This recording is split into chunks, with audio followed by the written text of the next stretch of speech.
नमस्कार, आप देख रहे हैं न्यूज़ 18 का डिजिटल प्लेटफॉर्म और मैं हूं आपके साथ जागृति खंतवाल।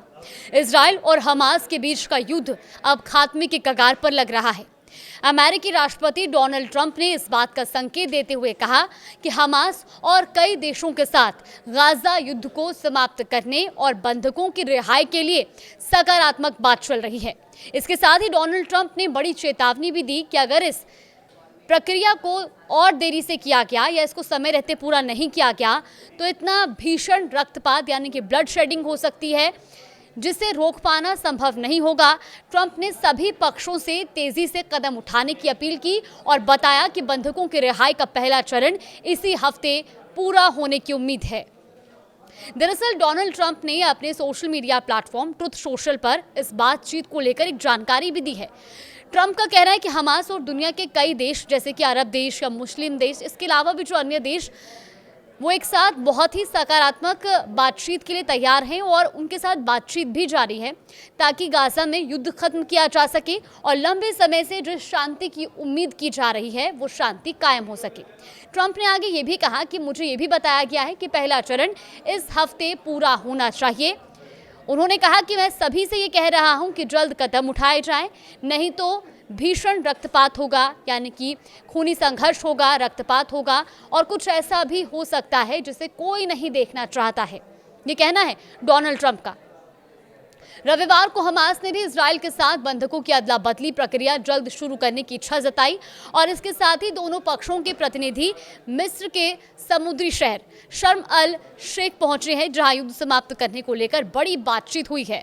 ट्रंप की शांति वार्ता वाले रोड मैप पर हमास की ओर से पॉजिटिव रुख देखने को मिल रहा है और इससे ये बैठक हुई और इसके मुताबिक गाजा में जो इजरायली बंदी हैं उनकी रिहाई के बदले फिलिस्तीनी कैदी छोड़े जाएंगे।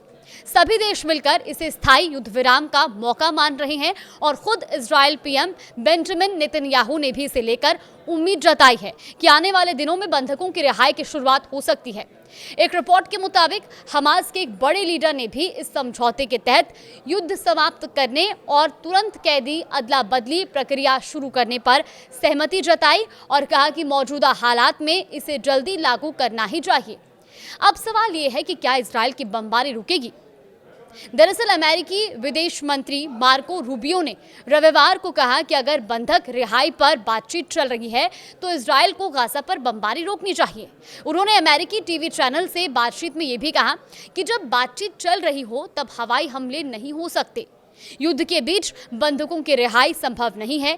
हालांकि बातचीत के तुरंत पहले भी इजराइल ने गाजा पर ताबड़तोड़ हमले किए थे जिसमें 63 लोगों की मौत हो गई।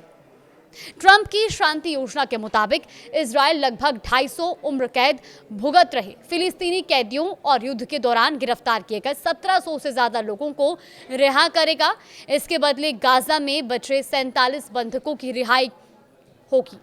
इनमें से इजराइल सेना का कहना है कि 25 की मौत हो चुकी है। डोनाल्ड ट्रंप ने कहा कि वो सदियों पुराने संघर्ष की निगरानी करते रहेंगे और उम्मीद जताई कि इस बार ये स्थायी शांति की दिशा में एक निर्णायक कदम साबित होगा। अब बातचीत लगातार चल रही है। ये बातचीत और इस बातचीत में उठाए जा रहे तमाम मुद्दों का क्या निष्कर्ष निकलेगा? क्या वाकई में अब हमास और इजराइल का जो युद्ध चल रहा है वो शांत होगा? क्या युद्ध विराम होगा? ये आने वाले समय में ही पता चलेगा। फिलहाल आप इससे जुड़ी तमाम अपडेट्स के लिए देखते रहिए न्यूज़ 18।